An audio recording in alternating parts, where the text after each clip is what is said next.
Hi guys, Fonzie here from GM Motorsport, Australia Speed. Today we've got Friday. It's probably a good one for lumpy Fridays, but we've got the big bad thicc. It has our CNC heads, which you'll see with the polished end logo and the famous GM on the end. Big Ramjet 3, as you know, best in the business. Proper brass inserts and bolts. Has our coil covers.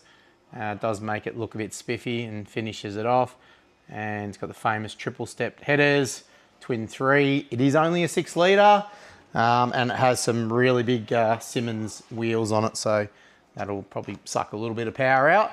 But enough of the excuses. So let's go and see what this does. It also has a big stall 3200, so obviously that does suck some power out of what it's going to show at the rear wheels as well compared to the normal standard converter and ST cam.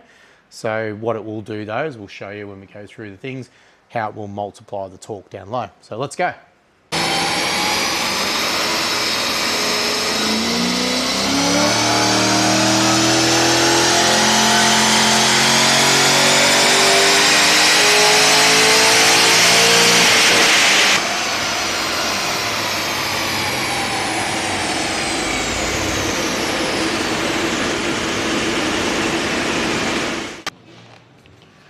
Okay, there you go.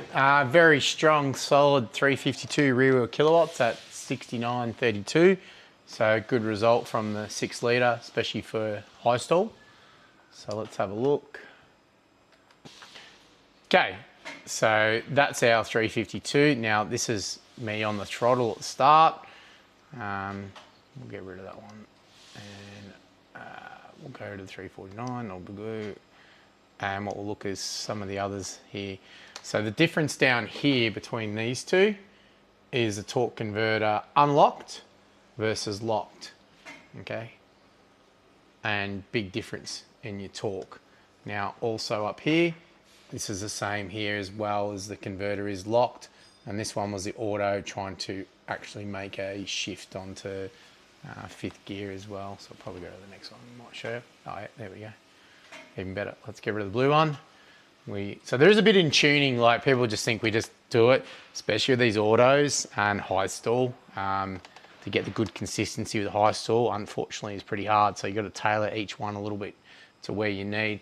Now you can see here is unlocked, locked. But then on the corresponding part, you can see here that that is unlocked versus locked. So that's where it is. So basically unlock down low makes and multiplies the torque.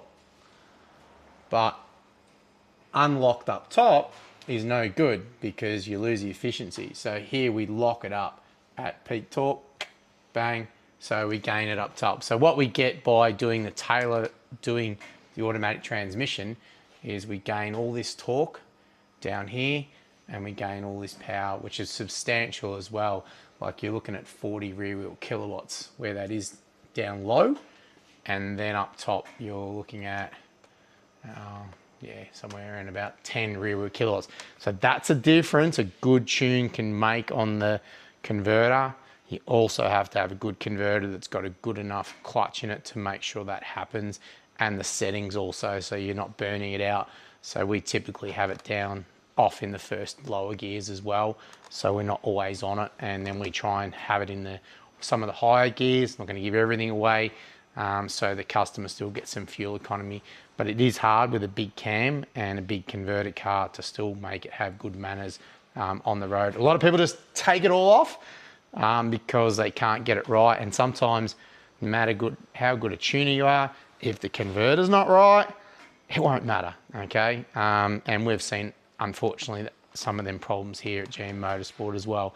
So you can be the best tuner in the world. If the automatic transmission is not correct, or the converter, or the car has a problem, that's it. No tune's going to fix anything at the end of the day. So guys, that's some of the background on it. As I said, there's a lot of runs there, as you'll see. It's not a one run and done. There's plenty of runs there, and plenty of changes as well. You can even see here in the Lambda I call it, but most people call it AFR. You can see that, I was changing that as we were going in different areas. We were working on it because as I said, like us individuals, these cars are all different as well. People say they're the same, but when you own a CNC machine, you know, and a digitizing part, or you can see when we machine, you can see the core shift, and everyone's different. Every port's different. Every chamber's different. That's the good thing about CNC. You get consistency, and we can match it up. Even the other day, we did a cool thing on a race car engine. We were doing some rocker repairs, and I had to digitize all the stands to do some repairs.